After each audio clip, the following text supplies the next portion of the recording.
예, 울산으로 내려가기 전에 이렇게 잠시라도 말씀을 나눌 수 있는 기회가 생기게 된 것이 얼마나 감사한지 모르겠습니다. 먼저 말씀을 나누기 전에 그동안 감사했다 이렇게 말씀을 드려야 될 것 같습니다. 지난 오랜 시간 동안 저와 저희 가정을 위해서 기도해 주시고 또 사랑으로 도와주신 것 정말로 감사합니다. 그 사랑과 기도에 힘입어서 저희가 이제까지 왔습니다. 이 말씀은 단지 저희가 남아공에 있었던 지난 9년간의 유학 기간만을 말씀드리는 것은 아닙니다. 사실 그보다 훨씬 이전 제가 이렇게 주일날 대예배를 하고 있는 틈에 마당에서 아이들 모아서 교회 마당에 파헤쳐서 수로를 만들고 교회 수돗물을 틀어서 이모 대통령보다 20년이나 더 전에 청계천과 사대강 사업을 시작하던 그 주일학교 시절부터 아까 장로님 집사님들 말씀하셨는데 까칠하기 그지 없었던 중고등부 시절, 그리고 주일마다 정성스레 준비해 주셨던 김치찌개와 밥을 먹으면서 밤이 늦도록 정말로 끝나지 않는 성경 공부를 했던 청년 일부, 그리고 이곳에서 가정을 이루고 아이를 낳으며 지내왔던 그 시절 모두를 포함해서 드리는 말씀입니다. 여러분의 사랑 속에서 저희와 저희 가정은 자라왔고 이제 교회에 보내심을 받아 울산으로 떠나게 됩니다. 바라기는 이제까지 그랬던 것처럼 이 교회를 통하여서 우리 자녀들이 하나님의 사랑을 맛보며 자라가고, 그래서 그렇게 자란 아이들이 또다시 그 사랑을 나누고 베푸는 그러한 일들이 계속되기를 바랍니다. 그래서 제가 여러분의 소식을 들을 때마다, 여러분이 제 소식을 들을 때마다 서로로 인하여 하나님께 감사하게 되기를 바랍니다. 이 시간에 같이 한번 기도하겠습니다. 아버지 하나님, 이 시간에 우리가 말씀을 같이 듣고자 합니다. 하나님, 제가 제 이야기 하지 않게 해주십시오. 그리고 우리가 자기가 듣고 싶은 이야기 듣지 않게 해주십시오. 하나님 말씀해 주시고 하나님이 주장하여 주십시오. 예수님 이름으로 기도했습니다. 아멘. 그리스도 예수 안에서 사랑하는 나눔교회 성도 여러분, 우리는 종종 우리에게 정말로 소중한 것이 무엇인지 잊고 살 때가 많은 것 같습니다. 아니, 보다 솔직히 얘기하자면 대부분의 경우에, 대부분의 시간에 우리는 우리에게 정말 소중한 것들을 대수롭지 않게 여기면서 그렇게 살아가는 것 같습니다. 우리 가족들, 우리 친구들, 우리의 행복한 나날들 그리고 많은 경우에는 그 소중한 것들을 잃고 난 이후에야 그 흔적들을 그리면서 그것들이 나에게 얼마나 소중했던가 비로소 깨닫게 되곤 하기도 합니다. 어쩌면 우리가 이 아침에 함께 드리는 예배도 그러한 것이 될 수 있겠다 하는 생각을 했습니다. 매주 우리가 드리는 예배이기 때문에 내게는 다음 주가 또 있겠지라고 생각하며 별로 대수롭지 않게 여겨지는 시간이기 때문에 아무런 기대도 없이 주의를 기울이지도 않고 그저 흘러보낼 때가 얼마나 많은지요. 어쩌면 오늘도 우리는 그렇게 예배 자리에 나와 있지는 않은지 모르겠습니다. 그러나 우리 주님의 날 아침에 사랑하는 성도들이 함께 모여서 하나님의 말씀을 같이 듣는다는 것, 이것은 결코 아무것도 아닌 일이 아닙니다. 본 해퍼 목사님이 신도의 공동생활에서 말하듯이 매주 함께 드리는 우리의 공동의 예배 시간은 우리 아버지께서 우리에게 주신 아주 특별한 은혜의 시간입니다. 이 예배 중에 우리는 훗날 그리워하게 될 사랑하는 얼굴들 옆에 지금 앉아 있는 것입니다.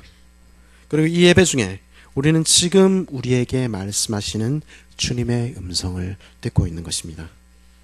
지금 이 순간 바로 이곳에서 우리는 지금 우리에게 오늘도 생명의 호흡을 불어넣으시는 하나님 앞에 서 있는 것입니다. 예배를 사모하십시오. 여러분의 귀를 쫑긋 세우고 여러분의 마음을 가다듬고 우리 주님 앞에 서는 이 시간이 되기를 바랍니다. 사랑하는 성도들과 함께 우리 아버지를 예배하는 오늘 이 시간이 우리 나눔 식구들 모두에게 복된 시간이 되기를 간구합니다. 이 아침에 우리가 말씀을 함께 나누는 말씀인 요한복음을 쓴 사도 요한 역시 바로 이런 어쩌면 절절한 심정을 가지고 이 복음서를 기록했는지도 모르겠다 하는 생각을 하게 됩니다. 예수님을 직접 본 적이 없는, 하나님이 누구신지 직접 경험한 적이 없는 사람들을 향해서 너희가 예수가 하나님의 아들 그리스도이심을 참으로 믿었으면, 너희가 예수 안에 있는 그 생명을 참으로 얻게 되었으면, 요한복음 20장 31절에서 요한은 그의 절절한 심정을 그렇게 적고 있는 것입니다. 요한이 이 복음서를 기록하고 있는 때는 자신과 함께 예수님을 따르던 12명의 제자들이 모두 하늘나라로 돌아간 이후입니다. 예수님이 하늘로 돌아가신 지도 벌써 60여 년의 세월이 흘렀습니다. 자신의 형 야고보는 이미 50여 년 전에 순교를 당했고, 베드로가 십자가에 거꾸로 못 박혀 죽은 지도 20년의 세월이 흘렀습니다. 이제 예수님을 자신의 눈으로 보고 손으로 만지며 그분의 음성을 들으며 그분과 곁에서 함께 교제하던 사람이라고는 자신밖에 남지 않은 때에 이제 나이 많은 노사도 요한은 어떻게 하면 사람들에게, 어떻게 하면 나의 자녀들에게 예수님을 소개할 수 있을까 고민하면서 이것을 기록하는 것입니다.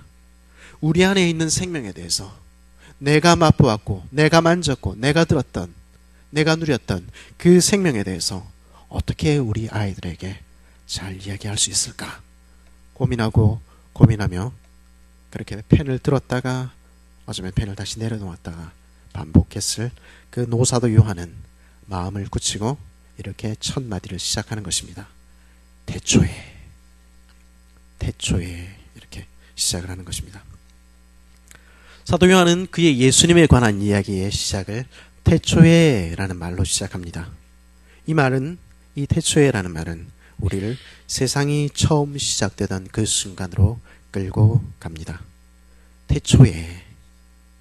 그런데 본문을 찬찬히 살펴보면 요한이 이 말을 할 때 그의 마음속에 그리고 있는 태초의 그림은 에덴 동산인 같은 낙원의 모습이 아니었다라는 놀라운 사실을 우리가 발견하게 되는 것이죠. 아름다운 자연 속에, 제가 남아공에서 왔는데 남아공이 참 좋거든요. 그 천당 밑에 분당 뭐 이러는데 그보다 조금 위에 남아공이 있는 것 같습니다. 근데 그런 아름다운 자연 위에 속에서 사뿐사뿐 나잡아라 뭐 이러면서 뛰어다니다가 배고프면 과일 따먹고 뭐 이런 평화로움이 요한이 그리는, 사도 요한이 그리던 태초의 그림이 아니었다 하는 것이죠. 5절에 보니까 어둠에 빛이 비추었다라는 말이 등장하는 것을 봅니다. 그러니까 그걸 보니까 요한이 말하는 태초의 모습은 어둠이 가득한 모습이었구나 하는 것을 알 수 있게 되는 것이죠. 우리가 공허하며 혼돈하고 흑암이 깊음 위에 있다라고 말하던 창세기 1장 2절의 상태를 우리가 기억해낼 수 있겠죠. 그런데 그렇구나 하고 싶어서 살펴보다 보면 9절 이하에서는 또 그 빛이 사람들에게 비쳤다, 세상에 비쳤다 이러고 나오는 것이죠. 그렇다면 이 태초에라는 말은, 그리고 이 어둠이라는 말은 단지 150억 년 전에 혹은 뭐 40억, 혹자에 따라서는 45억 년 전에, 혹자에 따라서는 또 수천 년 전에 상태를 말하는 것이 아니라는 것을 우리가 알 수 있게 되는 것이죠. 그보다는 근본적으로 세상에 대한 근원적인 이야기이며 또 바로 우리 자신에 대한 이야기라는 것을 알게 됩니다. 사실 요한은 창조론에 대해서 말하는데 별로 관심이 없었습니다. 요한은 창조에 어쨌다, 옛날에 어쨌다 이 이야기를 하는 것이 아니라 태초에라는 이야기를 통해서 바로 우리 이야기를 하고 싶어 한 것입니다. 요한의 별명이 이제 학자들 사이에 여러 개가 있는데 그 중에 하나가 이제 중이법의 달인 뭐 이런 표현을 우리는 쓰곤 합니다. 한 가지 단어를 가지고 여러 의미를 쓴다는 것이죠. 이 사도 요한은, 중이법의 달인이라 불리는 이 사도 요한은 이 태초라는 말을 통해서 하나님이 그 빛을 비추시기 전, 하나님께서 생명을 불어넣으시기 전에 인간의 모습에 대해서, 인간의 삶에 대해서 주목하도록 하고 있는 것입니다.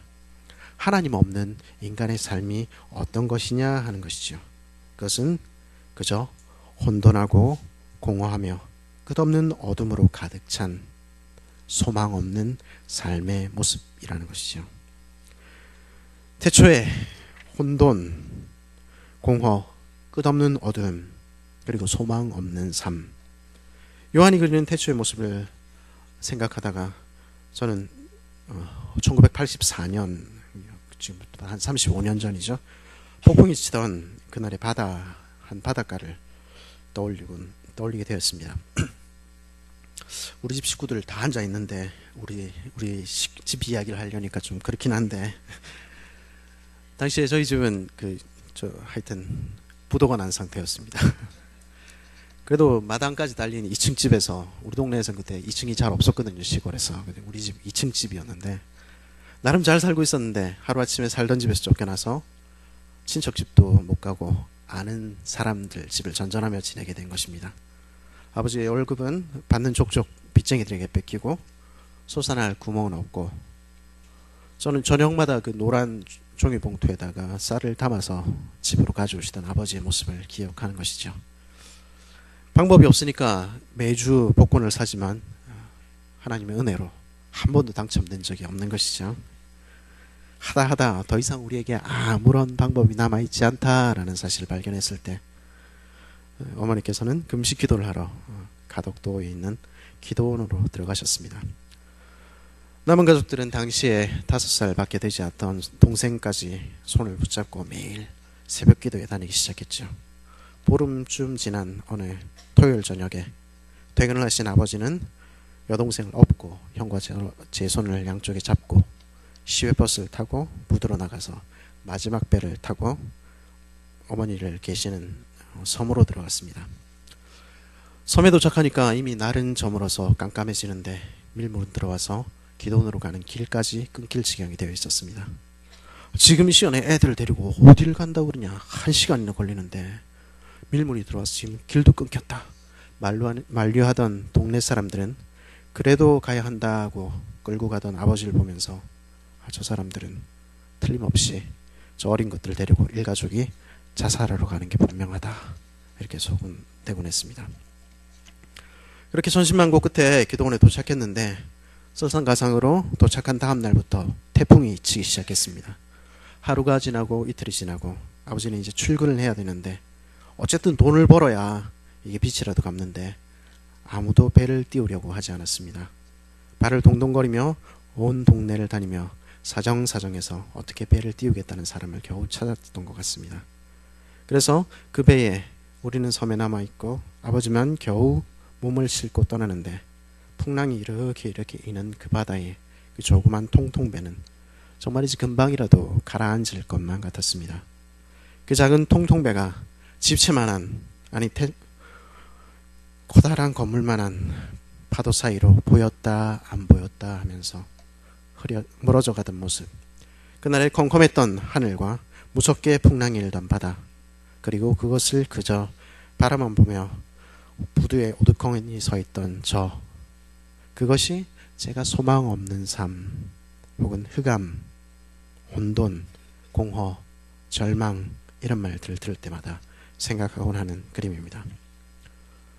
모두가 이런 경험을 한 것은 아니겠지요.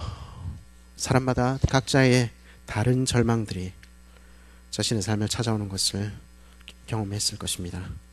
하지만 사도 요한은 그 모든 것을 가리켜서 태초의 모습 또는 인간 이 땅에서의 삶의 본래적인 모습이 어두움 또는 소망 없는 삶이라고 주저없이 말합니다. 쳇바퀴 돌듯이 돌아가는 끝없는 아무런 의미 없는 삶, 생명이 없는 삶이 인간 삶의 본질이라는 것입니다. 아무런 소망도 있을 수가 없다는 것이죠. 그게 인간 삶의 원래의 모습이라는 것입니다. 저는 비록 뉴스로만 접했지만 한국 사회의 모습을 보면은 가끔 정말로 그런 것 아닌가 이런 생각을 하게 되곤 합니다. 미래가 없는 사람들, 소망 없는 사회인 것 같다라는 느낌을 받곤 하는 것입니다. 매일같이 수십 명의 사람들이 스스로 목숨을 끊는 것이 우리 사회의 모습 아닙니까? 스스로 목숨을 끊는 것은 아무런 소망도 발견하지 못한 사람들이 택하는 마지막 탈출구입니다. 정치, 경제, 사회, 가족, 심지어 종교, 그 어디에서도 소망을 혹은 살아야 할 이유를 발견할 수 없었다는 것이 그들의 절규인 것입니다. 일체계고라고 하죠. 인간사 고통뿐 아무런 소망이 없기 때문에 죽음을 택하는 것입니다. 우리는 낙원에서 시작하지 않았습니다. 땅은 혼돈하고 공허하며 흑암이 깊음 위에 있던, 질서가 없고 아무런 빛도 보이지 않던 캄캄하고 절망적인 그 모습. 요한은 어두움이 우리가 살았던 원래의 상태, 우리의 시작이었다라고 말합니다. 그저 세상에 던져진 것처럼 그렇게 살다가 죽는 의미 없는 삶이 우리의 원래의 삶이었다라는 것입니다. 그러나 이야기는 그것으로 끝나는 것이 아닙니다. 요한은 어느 날 갑자기 그의 삶에 놀라운 일이 일어난 것을 경험했다는 것입니다. 말씀이 육신이 되어 우리 가운데 거하심에, 1장 14절은 그렇게 얘기하고 있죠. 하나님께서 우리 가운데 오셨다는 것입니다. 거하심에 라는 이 말은 여러분도 아시듯이 텐트를 치고 살기 시작했다라는 말입니다. 하나님이신 예수님께서 우리 삶 가운데 들어오셔서 우리 삶 한가운데로 이사 오셔서 함께 거하시며 사시기 시작했다라는 것입니다. 우리가 그 영광을 보니 아버지의 독생자의 영광이요 은혜와 진리가 충만하더라.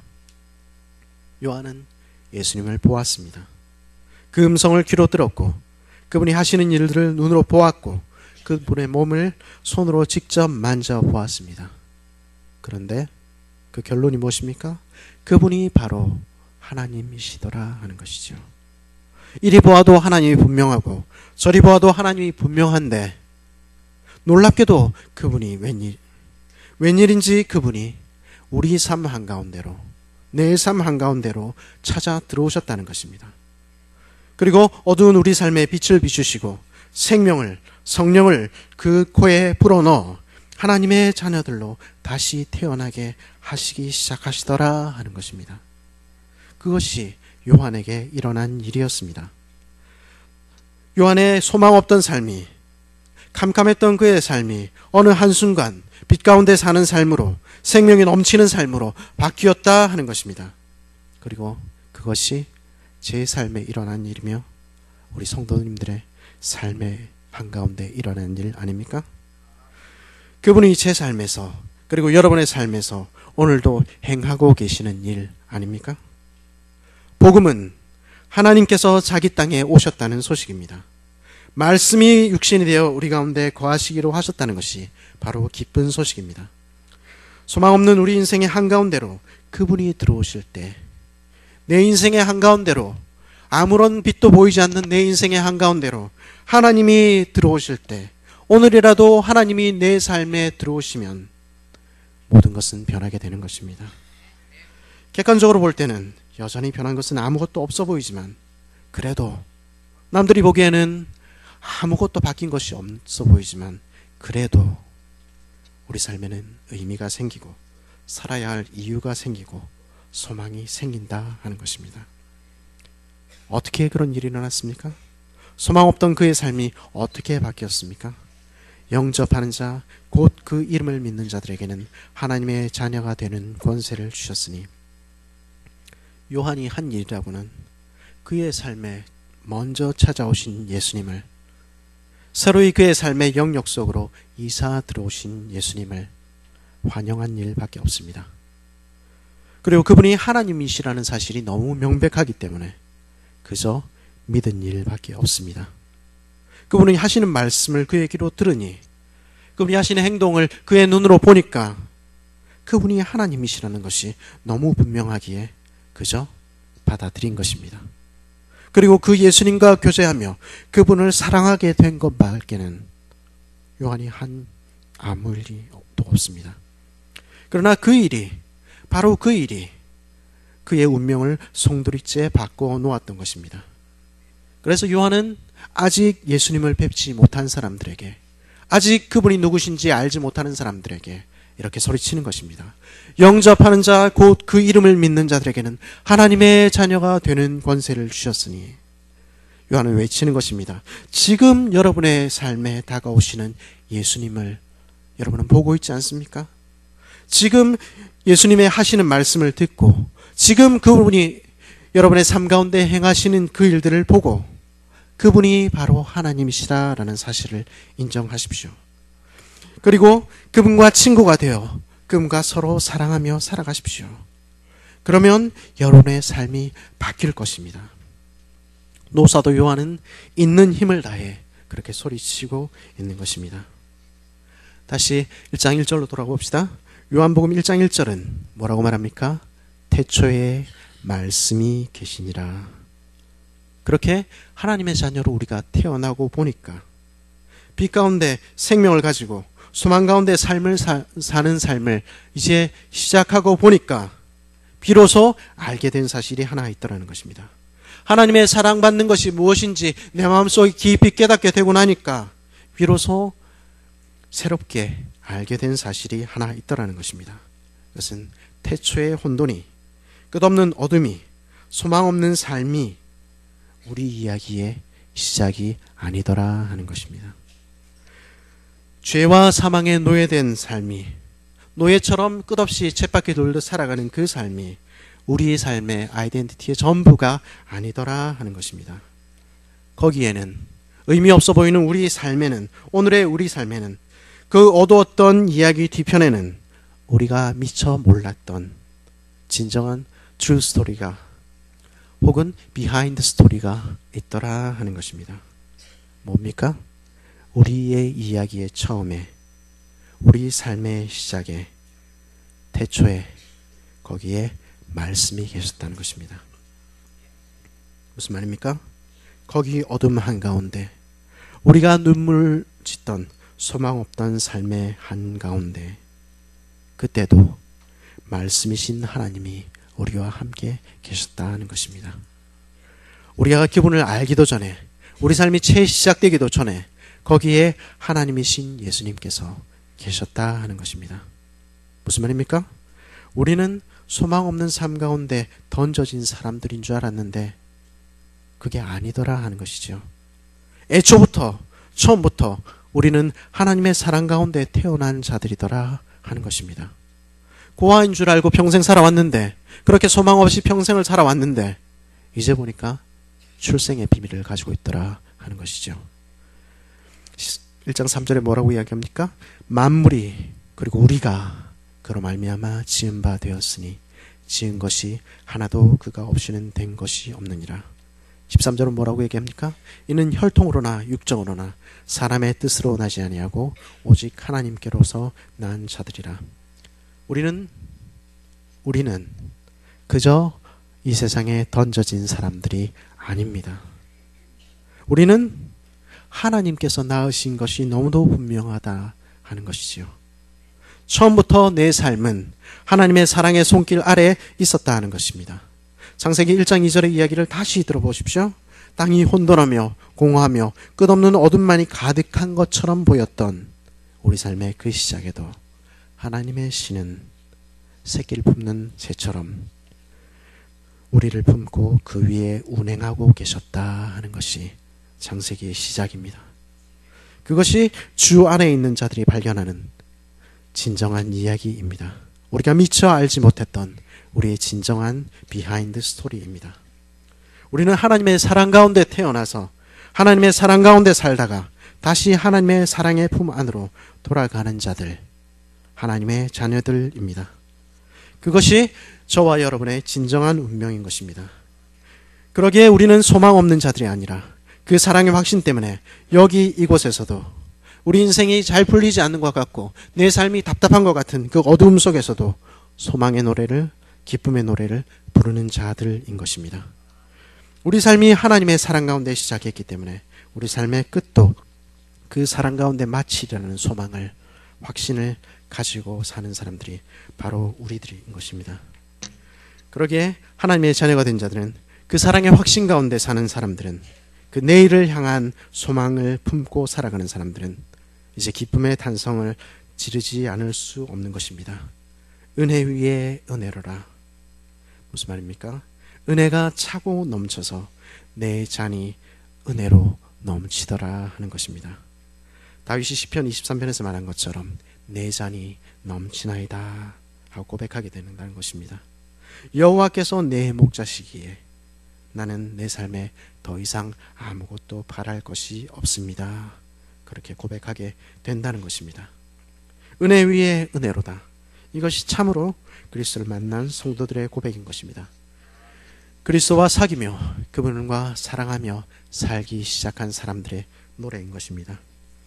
그 은혜가 내 삶에 넘쳐서 자신만을 위해 살던 그 어둠의 삶을 이제 벗어버리고 이제 그 나라를 꿈꾸며 그 나라의 백성들과 서로 사랑하며 그렇게 살기로 작정한 사람들이 부르는 자유의 노래라 하는 것입니다.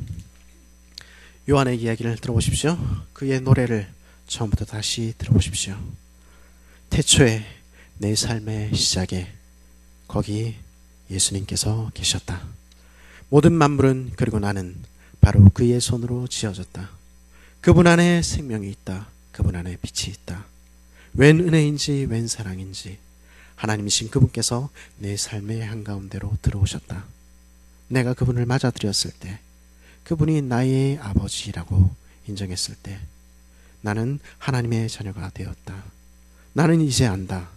내가 하나님의 사랑 안에 태어나 그 사랑 안에 살다가 그 사랑으로 돌아갈 하나님의 자녀라는 것을, 그의 넘치는 은혜로부터 부으시는 은혜로 사는 오늘의 내 삶은 은혜 위에 은혜로다.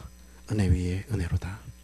그것이 노사도 요한이 그의 생의 마지막을 바라보면서 그의 자녀들을 향해, 그의 성도들을 향해 들려주고 싶었던, 부르고 싶었던 노래였던 것입니다.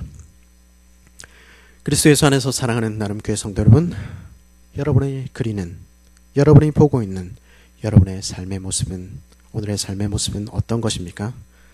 혹 여전히 잿빛과 어둠으로 그려진 어두운 그림이 여러분의 현재나 미래의 모습이라고 생각하십니까? 아니면 아직 내 인생은 괜찮은 편이라고, 밝은 미래가 보장되어 있다고 생각하고 있습니까? 그래서 하나님을 만나는 이 시간을 의미 없이 때우고만 있습니까? 여러분이 어떻게 생각하든, 여러분이 무엇라 느끼든 하나님 없는 삶은 소망 없는 삶입니다. 그러나 우리 주님 만나면 여러분의 삶의 한가운데 지금 찾아오시며 여러분의 친구가 되기를 원하시는 그 주님을 만나기만 한다면 우리 인생은 달라집니다. 빛으로 가득한 삶, 생명으로 가득한 삶, 그 삶이 무엇인지 우리는 알게 되고 살게 될 것입니다. 그리고 우리는 삶의 진정한 의미가 무엇인지 발견하게 될 것입니다. 우리의 시작에 그분이 계셨으며 우리의 삶은 하나님의 사랑 가운데 태어나서 그 사랑 가운데 살다가 다시 하나님의 사랑의 품 안으로 돌아가는 복된 삶이기에 나는 아무것도 부족함이 없다라고 고백하게 될 것입니다. 그래야 그 사실을 발견하게 된 사람들은 은혜 위에 은혜로다, 은혜 위에 은혜로다라고 기뻐 노래하며 오늘을 살아가게 되는 것입니다. 요한이 그랬던 것처럼, 여러분이 그랬던 것처럼, 그리고 제가 그랬던 것처럼 그러한 삶을 주님께서는 오늘도 우리에게 주시기를 원하시는 것입니다.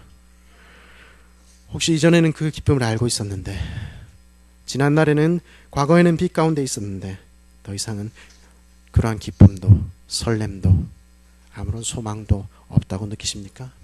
지금 우리에게 다가오시는 주님을 만나십시오. 말씀으로 온 천지를 창조하시던 주님께서 흙에 그 생기를, 그 성령을 불어넣어 살아있는 삶으로 창조하시던 주님께서 지금 여러분 가운데 오셨습니다. 그리고 지금 그분께서 여러분의 인생을 빛나는 것으로, 살아있는 것으로 만들어 주시기를 원하십니다. 지금 그분이 우리 가운데 오십니다. 그분을 만나십시오. 그분을 맞아들이십시오. 그러면 우리 주님께서는 소망 없던 우리의 삶을 소망의 노래를, 기쁨의 노래를 부르는 삶으로 바꾸어 주실 것입니다. 지금 우리를 부르시는 그 주님의 복된 부름에 아멘으로 응답할 수 있는 우리 나눔 가족들, 특별히 우리 자녀들이 될 수 있으면 좋겠습니다. 같이 한번 기도하겠습니다.